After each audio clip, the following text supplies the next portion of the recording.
So sa ngayon wala pa rin rebar cage na nakatirik dyan at dito nilalagyan na ng suporta. So bago nila installan ng rebar cage. Sinimulan ko to, walang naniniwala sa paligid ko. Ano? Magandang umaga po sa inyong lahat mga kasikap. Update po ulit tayo dito sa Ramon Magsaysay Boulevard, dito sa NLEX SLEX Connector Road Project. Yan po sa gitna, no? Patungo dito sa PUP Santa Mesa. So wag na po natin patagalin to. Ito na po yung latest na progress at update ngayong umagang ito, no? Dito tayo sa eastbound, kung saan nandito nakahilera yung mga rebar cage na pinaling itatayo nila dyan sa may bandang gitna. Ito po yung dulo na flyover dati dito sa part na to. Ayun po yung Poresa Station.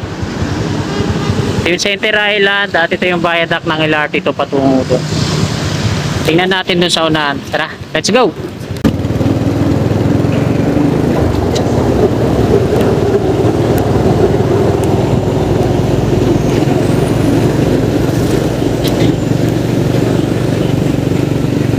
Nilagyan na nila ng mga steel bar na hindi maghiwa-hiwala yung mga sheet pile na yan, yung pile cap concrete foundation.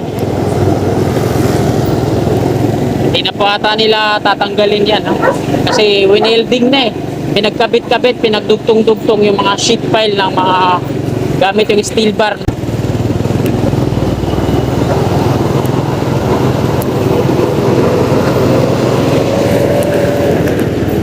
So sa ngayon wala pa rin rebar cage na nakatirik dyan at dito nilalagyan na ng suporta. So bago nila installan ng rebar cage. So, dito tayo. Ayan, dito pa rin tayo sa eastbound.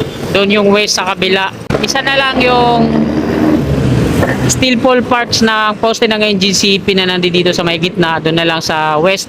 Yung nandito sa east dati, no, wala na. Doon yun, no. At ayan yung footbridge. So ganyan kataas yung viaduct ng NLEX SLEX sa footbridge na yan, natatawid dito. Dahil nga mas mataas dito sa parting ito sa gitna kasi nakaganon siya eh, no? Pa-curve. So doon nga hindi pa curve pero tingnan natin na yung footbridge eh, mataas kahit tatlong kotse, no, pagpatong-patungin. Straight pa yon yung viaduct ng LRT2. So walang pa-curve pa yon kumpara dito, no? Mas mataas siya. So mataas din yung clearance niya dito sa baba. Ito na nga mga kasikap. Tinuturo ako. Ito yung pangalawang pier mga kasikap na sasalo dito. Nilagyan na nila ng mga hagdan at support. Yan. Yung nandoon sa gitna sa ilalim ng LRT2 hanggang ngayon ay wala pa ring rebar cage na nakatirik. So dito sa kabila wala din. Yan, papalapit dito yung So exit na tayo.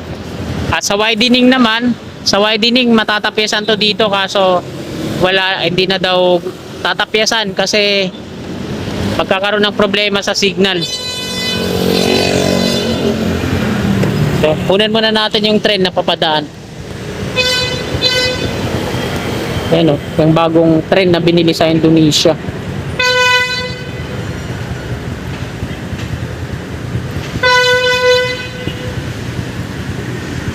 Hindi siya maingay kumpara sa mga luma eh, no?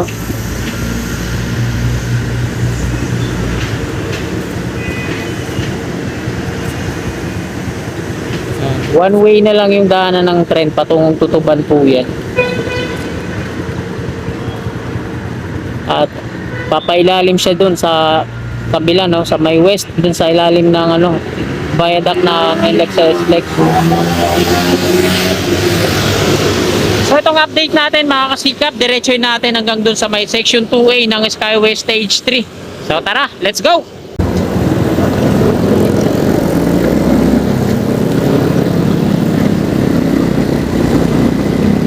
Yan, dito dati, dito mismo nakatirik yung dating poste ng NGCP, yung na-dismantle na.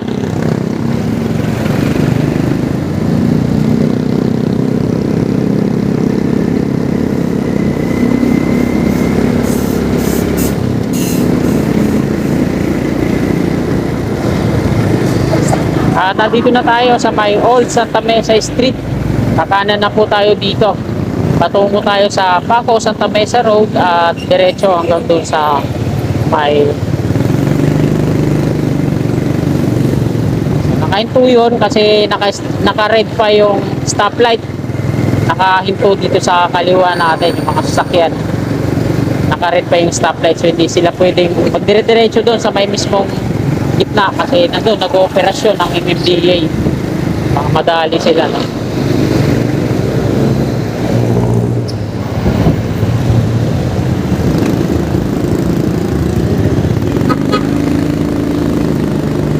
Dito may nakatalaga din mga MMDA, no?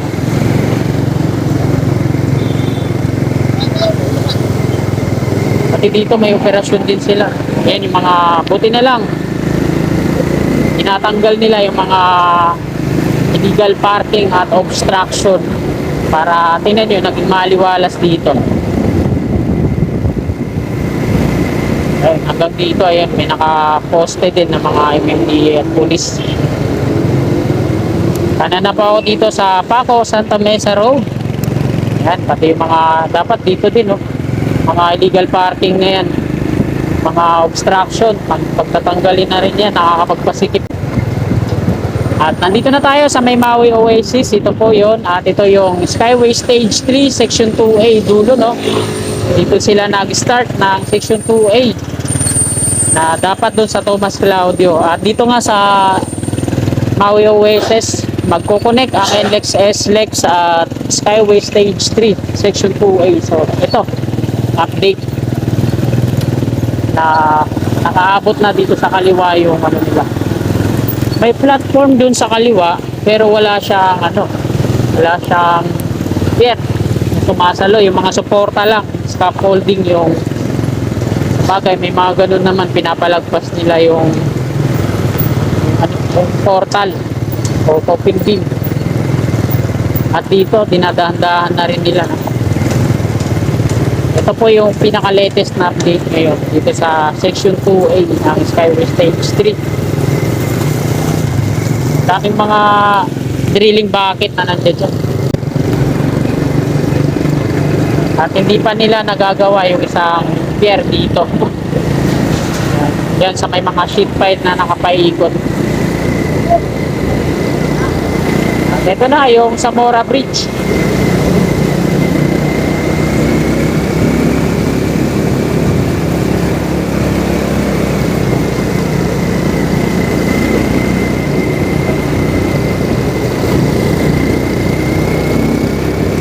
Meron na nakalagay dyan sa kabilang side ng kalsada ng tulay, SMC, napakalaking mga letra.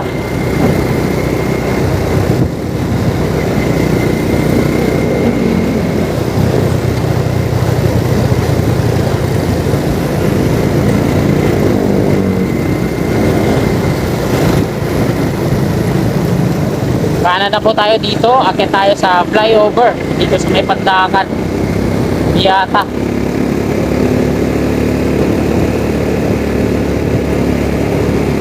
Sarap sa sa pakamoy pag may naamoy kang mga sinusunog na dahon eh. Kasi namimiss ko sa probinsya, ganyan yung sa probinsya. Paghapon at umaga, mga sunog ay mga dahon na naglalaglagan, sinusunog ng nanay ko. So ayun yung agad yung naamoy na. Kaya namimiss ko yung ganong amoy. Parang nasa probinsya.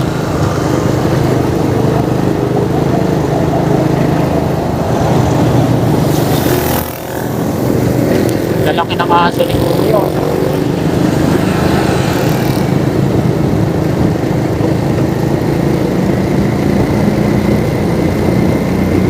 Mga na-train na yung ganong aso, no?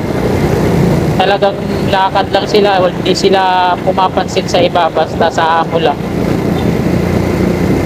At may makita silang ibang aso, hindi nila tinatahulan.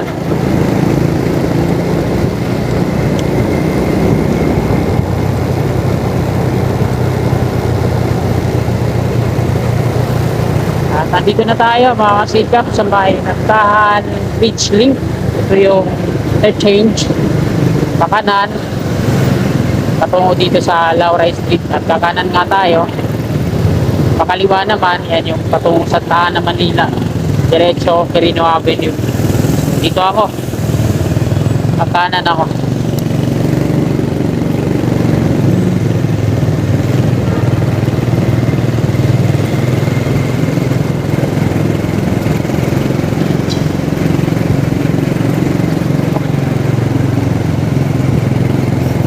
Yun, dito na po nagtatapos tong vlog na to. Kung nagustuhan nyo po mga kasikap, paki-like na lang po. At sa mga kasikap natin na willing po na mag-suporta sa aking munting YouTube channel, click lang po natin yung subscribe button dyan sa baba ito, katabi yung bell. Bell po natin para always updated po lagi tayo sa aking mga bagong paparating na video. Maraming salamat. God bless po sa ating lahat. You're my angel, angel baby, angel.